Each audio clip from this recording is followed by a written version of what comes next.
Ya, seandainya lah, ya tapi tak mungkin terjadi. Mogok para guru-guru honorer ini se-Indonesia, kiamat pendidikan kita.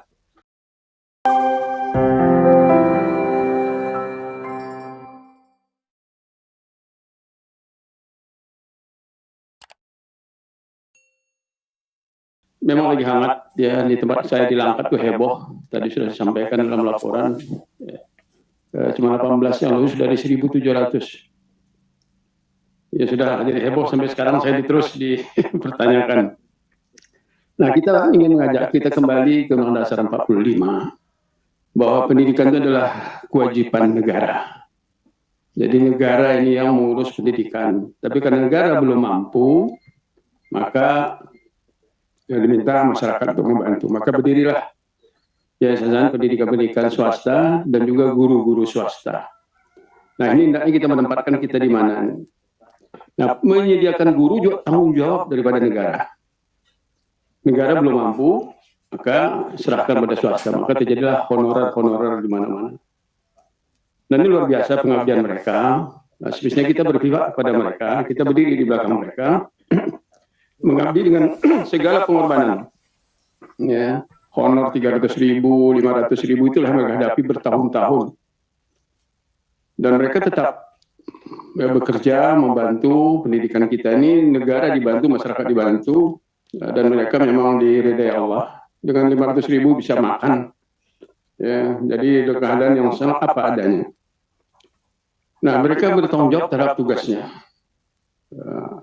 Mereka dengan keadaan sesulit-sulitnya mereka tetap melaksanakan proses belajar. Ini yang harus kita hargai. Jadi mahal nilainya itu adalah jiwa kependidikannya. Jadi bukan nilai angka-angka di tesnya itu, selama bertahun-tahun nilai pendidikannya sudah ada pada mereka. Itu yang harus kita hargai. Ya, jadi luar biasa jasa mereka ini. Dan kita ingin awalnya mengangkat mereka jadi PNS, jadi pegawai, jadi P3K. Tapi terhadap peraturan harus melalui tes. Nah, tes ini hanya barangkali hanya sekedar untuk melaksanakan kewajiban. Karena mereka sudah punya kemampuan sebagai pendidik tadi, jiwa pendidikan itu yang belum didapati oleh orang-orang muda. Dan mereka bertahan. Ya, seandainya lah, ya tapi tak mungkin terjadi. Mogok para guru-guru honorer ini se-Indonesia, kiamat pendidikan kita. Karena mereka tidak punya niat seperti itu, maka pendidikan kita berjalan. Nah, ini harus dibaiki. Ya. Nah, niat pemerintah untuk mengangkat mereka ini sangat kita dukung, sangat kita hargai. Ya. Tapi kenapa harus ada tes-tesnya yang memberat-beratkan? Karena tidak semua guru kenal dengan laptop, tidak semua guru dengan komputer.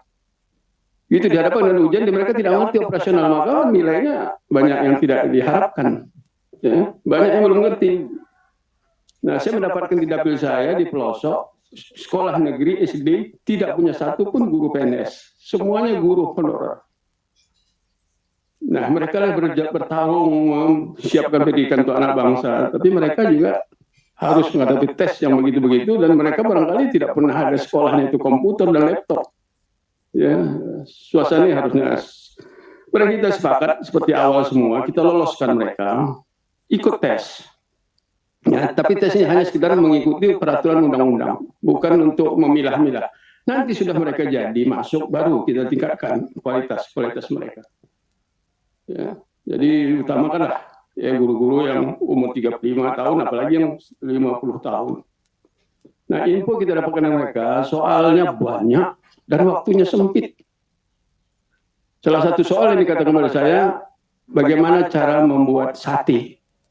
Bagi orang Minang tentu sate beda dengan orang Madura, dengan orang Banten satenya lain dengan orang Aceh. Jadi ini kan hal yang barangkali perlu kita tinjau lah tentang penilaian terhadap mereka. Ya, ya beda-beda.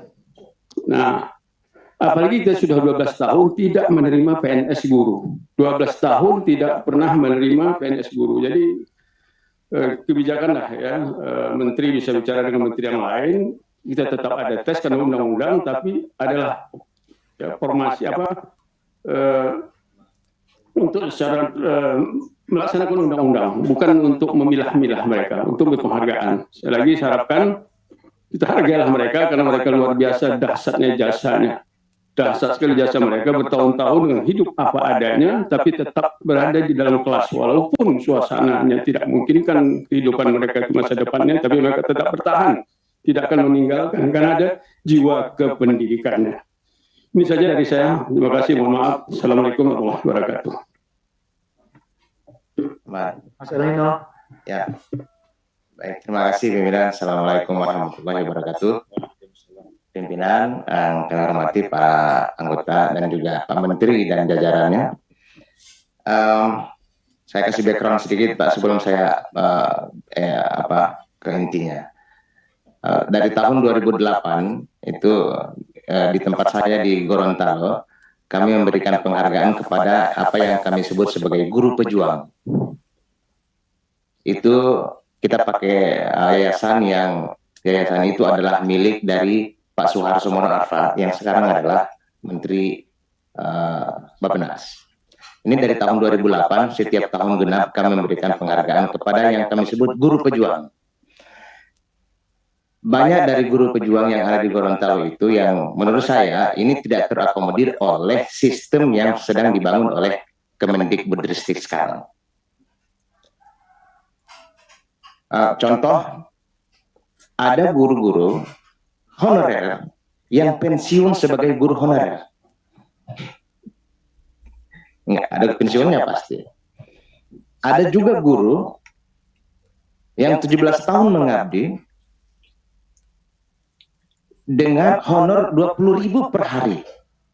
Itu juga dikasih oleh orang tua dari murid-murid. Ada guru yang harus melewati hutan rimba belantara untuk tiba di satu kampung untuk mendidik anak-anaknya. 4 kilometer yang harus dia tempuh berjalan kaki bolak-balik setiap hari. Dan ada guru orang Jawa, orang guru di sana yang bahkan sampai tidak bisa menyekolahkan anak-anak sendiri di SMA. Ini kalau orang-orang kayak gini dites, Pak.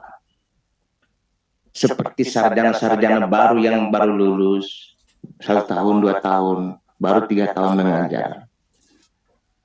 Mereka ini punya pengabdian terhadap negara yang luar biasa. Berkorban bagi negara, bagi generasi masa depan. Ini terima kasih dari negara kepada mereka apa? Gitu. Dan kita balas hanya dengan sertifikasi pendidik, kita kasih afirmasi di sertifikasi pendidik. Usia, ini kan sangat material sekali nih Pak. Memang benar-benar kebendaan gitu, ada usia, disabilitas, guru honorer berapa tahun, sertifikasi pendidik, selesai. Rasa mereka mengabdi, mereka itu pahlawan bagi negara. Terima kasih negaranya apa kepada mereka? Puluhan tahun di daerah, mohon maaf ini saya agak baper Pak Menteri, karena Gorontalo itu adalah provinsi yang sekarang masih termasuk paling miskin di Indonesia. Bersama NTT punya Pak Andris, Papua, Maluku.